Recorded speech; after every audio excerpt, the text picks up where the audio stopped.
Good morning students. आज हम वसंत भाग 2 से पाठ 10 अपूर्व अनुभव संस्मरण पढ़ेंगे। इसके लेखक हैं, इस संस्मरण में लेखक ने दो मित्रों के बारे में बताया है जिनके नाम है तोतो चान और यासुकी चान। अपूर्व अनुभव, अपूर्व यानी जो पहले कभी नहीं हुआ, अनुभव यानी तजुर्बा। सभागार में शिविर लगने के 2 दिन बाद तोतो चान के लिए एक बड़ा साहस करने का दिन आया। सभागार यानी सभा करने का स्थान। इस दिन उसे यासुकी चान से मिलना था। इस भेद का पता ना तो तोतो चान के माता पिता को था, ना ही यासुकी चान के। उसने यासुकी चान को अपने पेड़ पर चढ़ने का न्योता दिया यानी निमंत्रण दिया।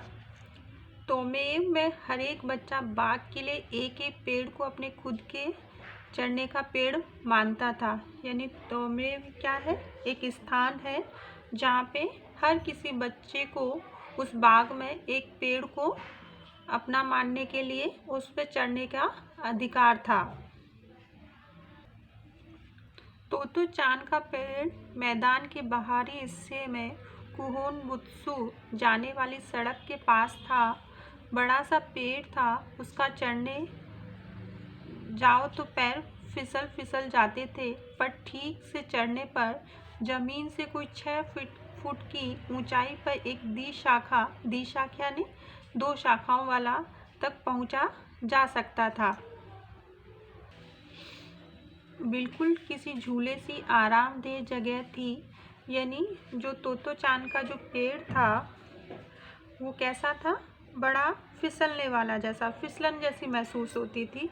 और उस पर जो आरामदायक जगह थी वो कौन सी थी? द्विशाखा के ऊपर। और वो किस तरह से लगती थी? जैसे कोई झूला हो। तोतो चान अक्सर खाने की छुट्टी के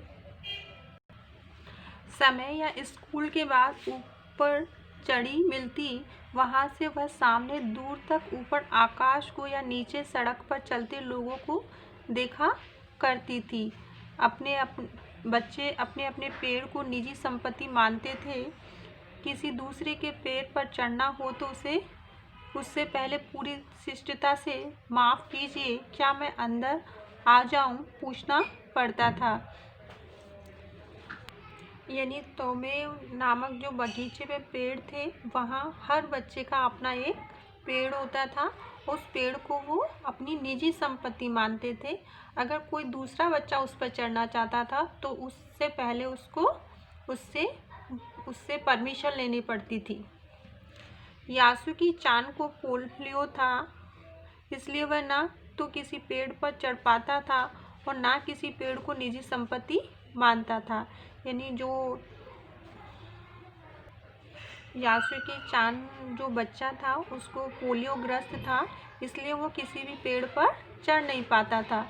अतः तोतो चान ने उसे अपने पेड़ पर आमंत्रित किया। यानी जो उसका मित्र था तोतो चान, उसने अपने पेड़ पर चढ़ने के लिए उसे आमंत्रित किया। पर यह बात उन्होंने किसी से नहीं कही, क्योंकि अगर बड़े सुनते तो ज़रूर डांटते। क्योंकि यासुकी चान को क्या था? पोलियो था और वो किसी भी पेड़ पर चढ़ने में असमर्थ था। अगर बड़े उनकी बात मानते या सुनते तो वो उनको ही डांटते थे, क्योंकि वो तो पेड़ पर चढ़ नहीं सकता था।